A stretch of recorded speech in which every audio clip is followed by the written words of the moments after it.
Goeiedag, ek groet u weer eens in die naam van Jesus. Welkom hier by les nommer 44.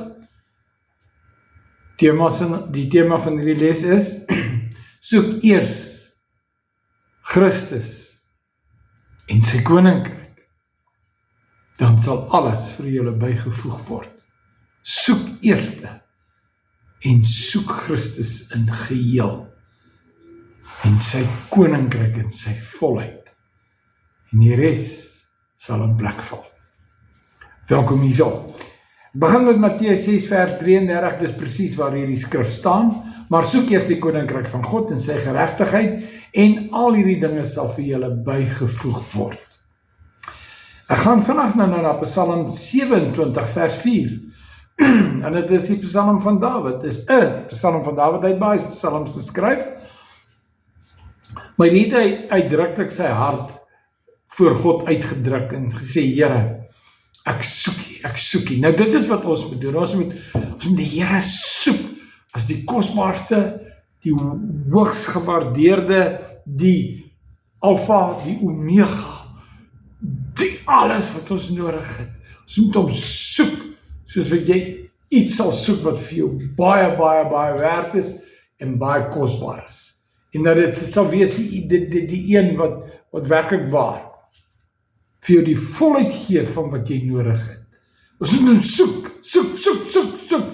Ek herinner my aan ek het eendag as onderwyser in die klas gestaan, wiskunde gegee vir die kinders, en skielik het daar 'n klop aan die deur gekom, en die prinsipaal het gesê, dat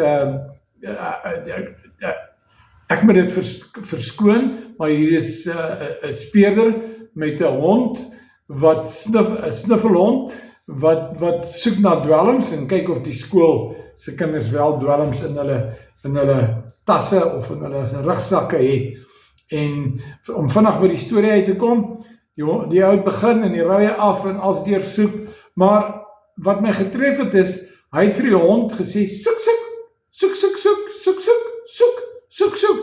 en dit het my baie diep in my vasgesteek, en sê, en as sodra die kinders, jy weet mos nou maar hoe's kinders, hulle gegil en skuif rond, en bang vir die hond, en ander is wil in die hond vat, en die hond se aandag word afgetrek, en dan sal die speurder net sê, soek, maar ek wil vir jy daai beeld gee, en sê, weet jy wat, as jy sukkel, om op die Here te konsentreer, die Heilige Gees sê vir jou, soek, soek eers die koninkryk, soek die Here, halleluja, ons vergeet baie keer om die Here te soek, ons moet die Here se aangesig soek, ons moet die Here se hart soek, ons moet ons hart op die Here rig, die Here moet vir ons die belangrikste iets ooit wees, daar is nie iets wat belangriker is hy is nie, so ons moet heeltyd soek, ek hoop julle onthou dit, mag die Here julle help, en julle herinner om te soek, eers die Here, en sy koninkryk, en sy geregtigheid, en dan sal al die res vir julle bygevoeg word. Ek gaan nou na Psalm 27 vers 4, waar Dawid dit ook so uitgedruk het, en ek gaan dit vir julle in die Engels ook, in die Amplified Bible lees, want daar staan dit in baie duideliker terme, presies, wat was die bedoeling van hierdie gesoek van Dawid. Hy sê een ding, nie twee nie, jy weet, ons kan maklik, nou, Here sal sê, wat soek julle? Dan sê Here, ek soek geld, ek soek roomhuis, ek soek 'n mooi vrou, ek soek 'n man wat geld het, ek soek 'n plaas, ek soek, soos jy aangaan, hè? Dawid sê, hy soek een ding, net een ding. En dis waaroor het gaan. Want Dawid het dit gesoek en het gekry. Hy het die leeu en die beer verskeer, waar daar was nie 'n skare om hom aan te moedig, of om hom te prys, en te hande klap, en te juig, en te jubel oor sy oorwinnings nie. Daar was niemand. Maar hy het dit gedoen, want hy het die Here voortdurend gesoek. Hier is dit uitgedruk in Psalm 27 vers 4. Een ding het ek van die Here begeer, uit 'n begeerte, uit een begeerte. Een begeerte. En hy sê, dit sal ek soek. Wat is my begeerte? Die Here. En ek sal dit soek. Ek sal dit soek. soek, dat ek al die dae van my lewe, al die dae, al die oomblikke, al die minute, al die sekondes, al die ure, al die maande, al die jare van my lewe, mag lewe, mag inwoon in die teenwoordigheid van die Here. Wat is, hy sê, in die huis van die Here.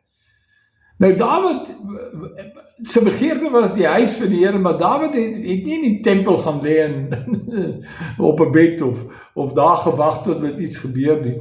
Dawid het nie op die tempel se vloer gaan lê nie. Ek onthou toe ek jonk in die bediening was, het ek hartseer oor my pa se dood gehad, wat jare terug al gebeur het. My pa is vroeg in my lewe dood, hy is op 55-jarige ouderdom oorlede, en ek het so verlang na my pa toe ek in die bediening is, en ek het geweet, dit is iets wat ek moet gaan hanteer, want dit is nie my pa regtig wat ek verlang nie, alhoewel ek baie lief was vir my pa, maar dis nie waaroor dit gegaan het nie. Die hinkering en die begeerte in my, was nie regtig my pa nie, was iets dieper as dit. Dit was my hemelse Vader. En ek het in die kerkgebou ingegaan, die deure gesluit, vir niemand gesê waar is ek nie, en ek het net daar op die mat gaan lê, op my aangesig voor die Here, en ek het na die Here geroep. Ek sê, Here, praat met my, en ek het so gehuil. Die Here het so oor my gekom, en die Here het my innerlik genees, en die Here het my so verander. Daar het 'n groot verandering in my gekom, 'n genesing, 'n heling, en 'n vrede, want ek het by my Vader uitgekom, my hemelse Vader. En dit het my baie geseën, en dit het my baie gehelp in die res van my lewe tot vandag toe. Nou Dawid sê, al die dae van sy lewe mag woon in die huis van die Here. Nou ek was in die kerkgebou, dis nie die huis van die Here nie. Die huis van die Here is sy teenwoordigheid, sy aangesig. Jy gaan dit nou sien, dit staan nie so, sy aangesig.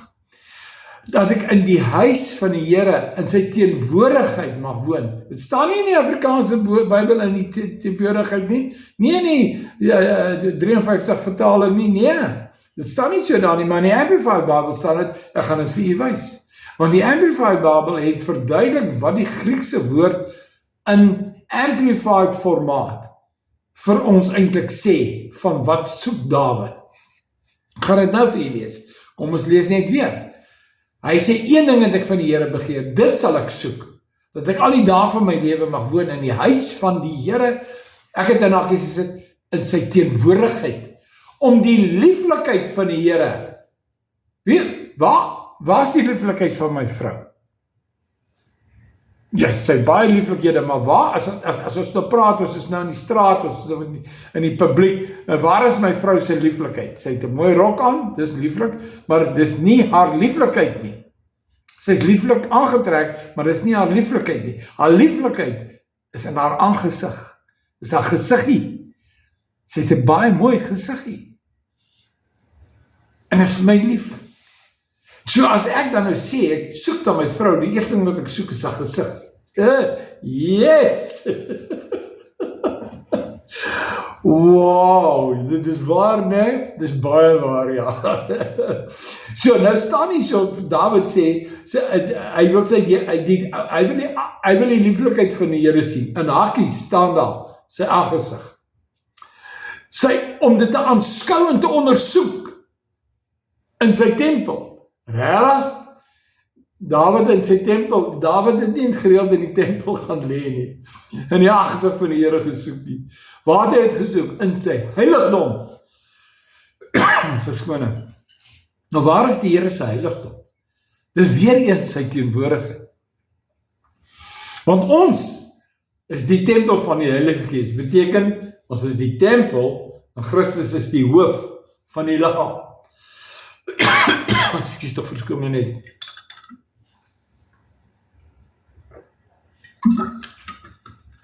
Ek het 'n bietjie watertjie oor my keel kry.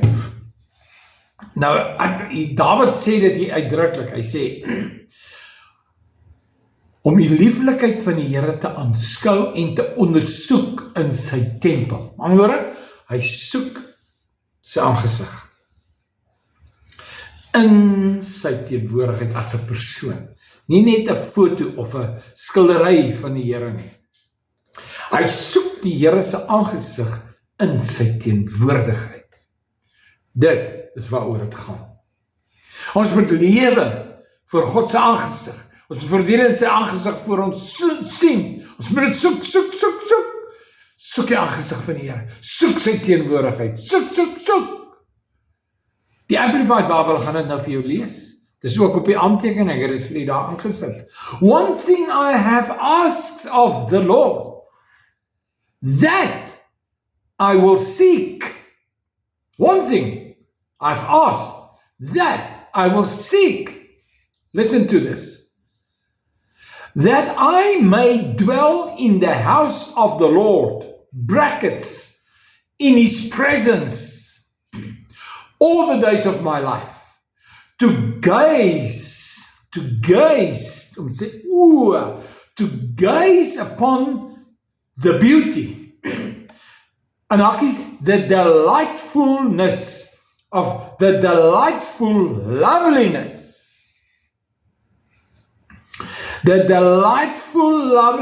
and majestic grandeur of the Lord, and to meditate in the temple. Waaroor gaan hy mediteer in die tempel? Oor die beauty van die Here. The loveliness. Kom ek lees dit vir u weer, dit is so mooi. U moet dit oor en oor lees. Dit gaan oor die Here Jesus en die Vader en die Heilige Gees wat dit vir ons moontlik maak. Wat dit vir ons openbaar. Ons het 'n openbaring van hierdie nodig. Die openbaring van sy aangesig. Die openbaring van wie hy is in sy teenwoordigheid. Here, openbaar dit vir ons asseblief. Hy sê hierso, one thing I've asked of the Lord. He asked for a revelation. That I will seek.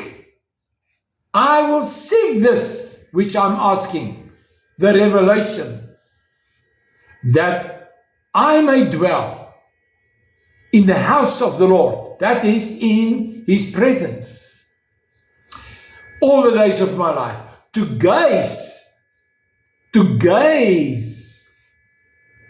upon the beauty, the delightful loveliness and majestic grandeur. It's awesome. It's awesome. The Here is awesome. The beauty of the Lord. His majesty. His loveliness. The grandeur of His person. The King of Kings. Ons moet dit soek. Ons moet dit soek elke dag. Een ding het ek van die Here begeer en dit sal ek soek. That I may dwell in the house of the Lord, in His presence all the days of my life, to gaze upon the beauty, the delightful loveliness and majestic grandeur of the Lord, and to meditate in His temple, upon His person, upon whom He is. He is the highest, the most high, the Lord of Lords, the King of Kings. He is it all. He is it all. Everything that you need is in Him. Wat is sy naam? Gaan sê vir die volk. Gaan leer die kerk van Jesus Christus. Sy naam is Jesus Christus. Dit beteken, hy is alles. Die Alpha en die Omega van wat ek en jy nodig het. Alles. Soek het, soek. Hebreërs 4 vers 9 tot 16 sê,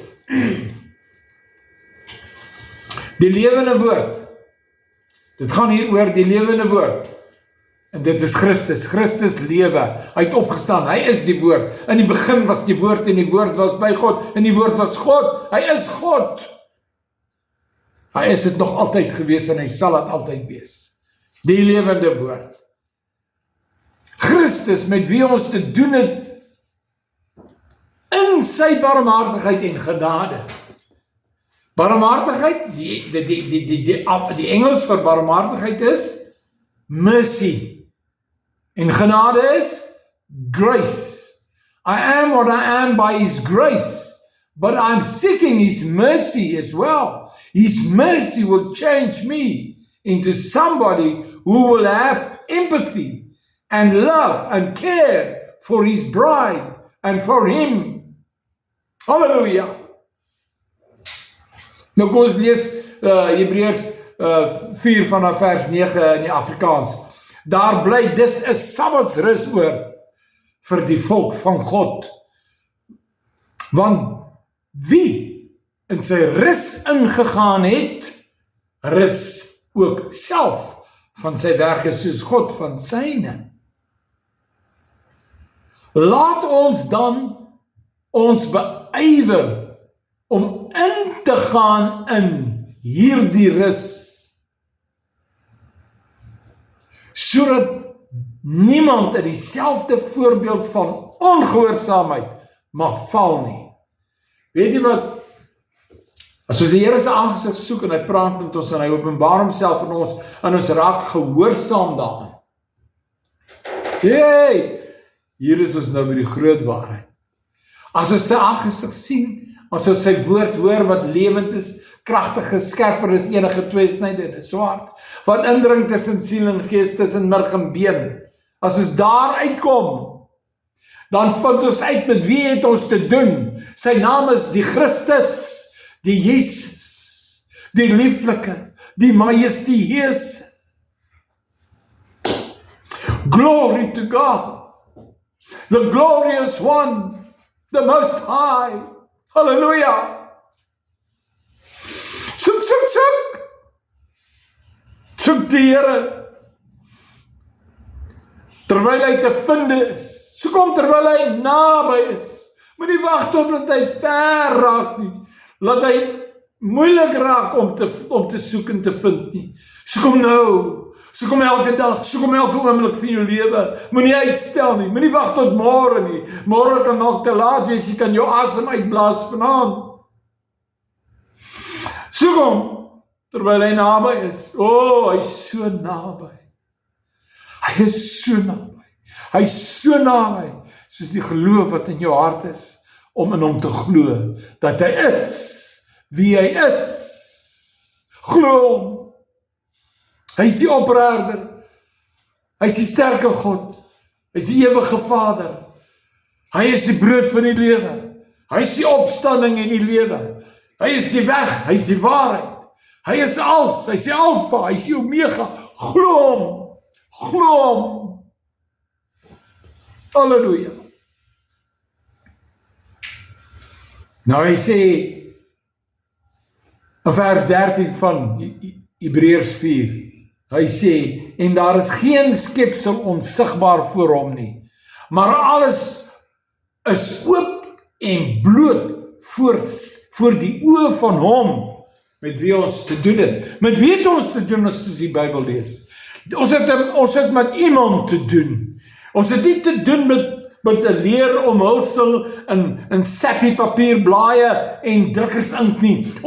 Dis 'n lewende woord. Jy lees dit daar, maar jy moet dit glo. En soos jy dit glo, soos jy die Here vir jouself glo. Hy wat glo. Daar's geen ander manier om God te behaag is om te glo die dinge wat nie bestaan nie, asof dit bestaan. Jesus bestaan regtig, maar jy is te blind om dit te weet. Jy is te stom en te dom om dit 'n werklikheid te maak. Hoekom? Want jy glo hom nie. Jy glo nie dat hy is nie. Weet jy broer, ek glo, sis, ek glo in sy werklikheid. Hy is vir my meer werklik as enigiets wat ek kan aanvat en kan sien. Hoekom? Want alles waaraan ek kan vat en wat my oë kan sien, het uit hom gekom. Dit kon nie bestaan het as dit nie uit hom is nie, en deur hom is nie, en tot hom is nie. So, die grootste werklikheid vir my is die Here self. Hy is vir my 'n werklikheid. En ek beloof jou, as ek die Bybel lees, dan word hy vir my 'n werklikheid. Dis nie net 'n boek nie. Ek word nie vaak as ek dit lees nie, want ek sit heeltyd terwyl ek lees, dan openbaar die Heilige Gees die waarhede van God aan my. In 'n breekdeel van 'n sekonde ontvang ek inligting wat vir my seker 20 dae sal vat om dit net neer te pen.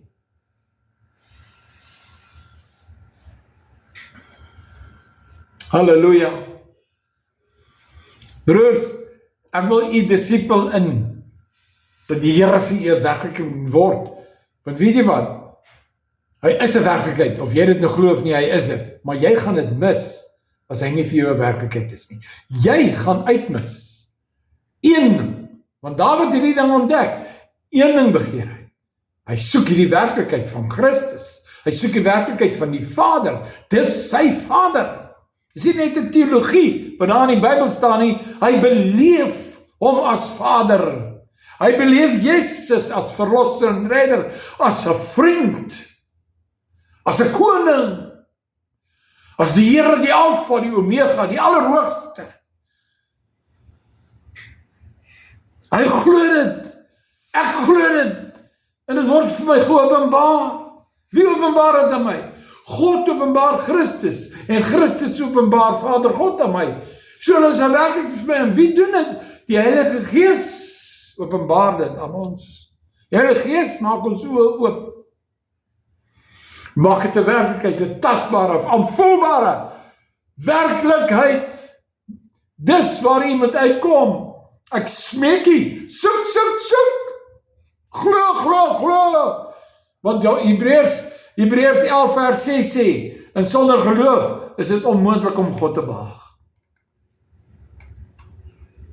In Hebreërs 11 vers 1 staan daar, geloof dan is 'n vaste vertroue op die dinge wat ons hoop, 'n bewys van die dinge wat ons nie sien nie. Halleluja. So, hoekom sien jy dit nie? Hoekom het jy nie 'n bewys dat hy is nie? Hoekom het jy nie 'n bewys dat hy is nie? Want jy glo nie. Jy twyfel. Toe die ongelowige Thomas sê, hy sê nie sy vinger indruk in die gate in Jesus hande en sy sy en waarop kan hy dit nie voel en sien nie, dan gaan hy nie glo nie. Die Here hoor dit deur ver. Hy was nie by toe hy dit gesê het nie. En die Here verskyn aan hulle in die boventrek. Hy het deur 'n muur gaan, die deure en alles is gesluit. Hy verskyn aan hulle. Hy's 'n werklikheid wat deur mure niks kan omstuit nie, want hy's God. Hy's die Almagtige. Hy verskyn aan hulle, hy sê vir Thomas, kom, bring jou vinger en druk dit in. Thomas kyk hom so, Thomas besef, dis die Here. Hoe het hy dit besef? Want die Here weet alles wat ek verander gesê het en hy was nie by nie. Hy weet alles presies wat met die vrou gebeur het by die put, waar sy water kom skep het. Toe Jesus haar vertel, maar jy het 5 mans en die 5de een is nie jou nie. Toe weet sy, toe gaan hy oop. Halleluja. En dieselfde het gebeur. En jy sien die definisie van om by God uit te kom lê in Hebreërs 11 vers 6. En sonder geloof is dit onmoontlik om God te behaag. Hoe gaan jy God ooit behaag as jy nie glo nie? Sonder geloof is dit onmoontlik om hom te behaag. Want hy wat tot God gaan met glo dat hy is. Wat? Wat het Moses gehoor sê die Here, moet hy sê vir die volk, wie is hy? Wat is sy naam? Gaan sê vir hulle, ek is.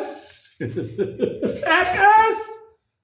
Want die Hebreërs 11 vers 6 jy moet glo dat hy is.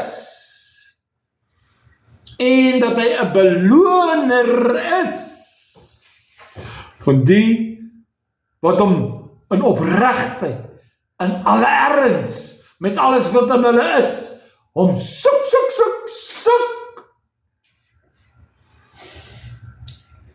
Jy moet glo dat hy jou gaan beloon. Jy moet glo dat hy dit vir jou gaan openbaar. Dis die beloning, dis die openbaring. Jy moet dit glo. Broers, ek deel uiters kosbare goud wat geld nie kan koop nie, met u. Ek deel dit met u. Ek leef dit. Dis vir my 'n werklikheid. Dis nie net vir my 'n teologie nie. Dis vir my 'n leefwyse. Ek gee vir julle 'n voorbeeld, die Emmausgangers. Hulle het gaan kyk na die graf, daar's alles is weg, die graf is weggerol, Jesus is weg, almal soek Jesus. En hulle is baie ontstel, die 2 Emmausgangers loop op die pad na hulle huis toe, weg van die graf af. En hulle praat mekaar oor hierdie verskriklike hartseer saak, dat die Here het nie net gesterf nie, maar hy's weg ook. Iemand het hom gesteel of iets. En hulle praat nog so oor die saak, en Jesus verskyn aan hulle, reg daar by hulle. Hy verskyn aan hulle, hy stap langs hulle, en hy vra vir hulle, wat maak julle? Waaroor praat julle? En hulle sê vir hom, ons praat oor die Christus en die hartseer storie, dat hy gesterf het, en hier loop Jesus langs hulle. En hulle ween oor sy sterwe, en hier loop hy langs hulle. Wow, hoe toe is ons oë nie? Hoe ongelowig is ons nie in ons harte nie? En die Here stap 'n hele eind saam met hulle, en hy lê vir hulle uit van Moses af, regdeur, tot waar hy gesterf het, en waar sy opstanding is, en hy sê vir hulle, dit is waaroor julle praat.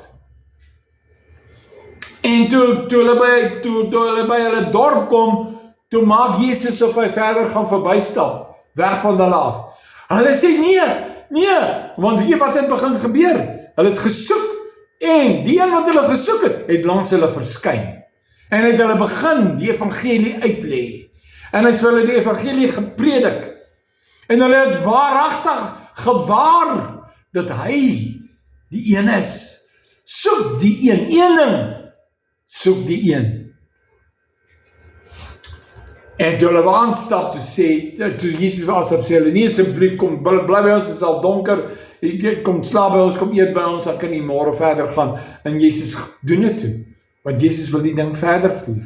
Wat hy sien, hulle oë begin oopgaan, daar begin 'n flikkering kom van geloof, en nie gechank oor iets, wat die duiwel in hulle oor fluister nie. En hulle gaan eet, en die Here praat verder met hulle, en toe die Here die brood breek,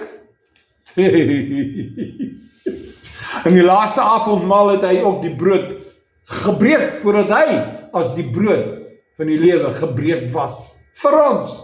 Toe gaan hulle oë oop, toe kry hulle die openbaring, toe is hulle totaal en al in ekstase. Prys die Here. Die tweede voorbeeld is Psalm 45, waar geskrywe word van die werklikheid van Jesus Christus. En hy sê daarso, dis 'n onderwysing, dis 'n lied. My hart het bewoog geword. Weet jy wat, as die Here so aan jou verskyn, die Here deel sy waarhede so met jou, raak jy bewoog. En moet jy kyk na mense wat hom aanbid, en die trane loop, en hulle raak bewoog, want hulle kry 'n openbaring van die Here. Jy moet dit soek, jy moet dit soek. Jy moet nie luister na die valse predikers, wat vir jou sê, jy moet wegbly van die manifestasie van God se teenwoordigheid nie.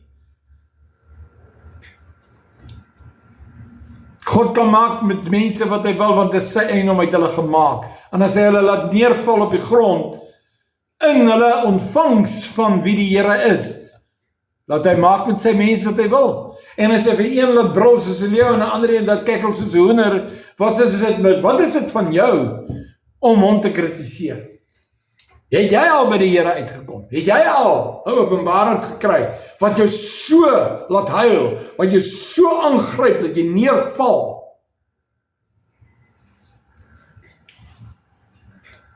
Dat jy jouself nie kan help nie. Broer, ek sê vir jou, as God in jou verskyn, dan jy weet, jy moet glo. Nou hierdie is die twee gevalle, as jy nou hierdie Psalm 45 gaan lees, jy sien. Op sy lippe, daar is geskrywe, aangaande 'n koning, my tong is die pen van 'n vaardige skrywer. U, Here, is veel skoner as die mensdom, as enige ander mens, veel mooier as mensekinders. Genade is uitgestort op die lippe. Daarom het God u geseën vir ewig. Gord die swaard aan die heup, o held, u majesteit en u heerlikheid. Ja, u heerlikheid. Ry voorspoedig op die wit perd, terwille van waarheid en ootmoed en geregtigheid, en laat u regterhand u vreeslike dinge leer. Prys God. Die troon, o God, is vir ewig en altyd. Die scepter van die koninkryk is 'n regverdige scepter. En ek sluit net hier af, mag God u seën met openbaringe op openbaringe. En dat Christus vir u die Alfa en die Omega sal wees. En Vader God, u Vader, en die Heilige Gees, u trooster en u leerder, u leraar, wat u lei en wat u vat van hoogte tot hoogte. Die Here seën u.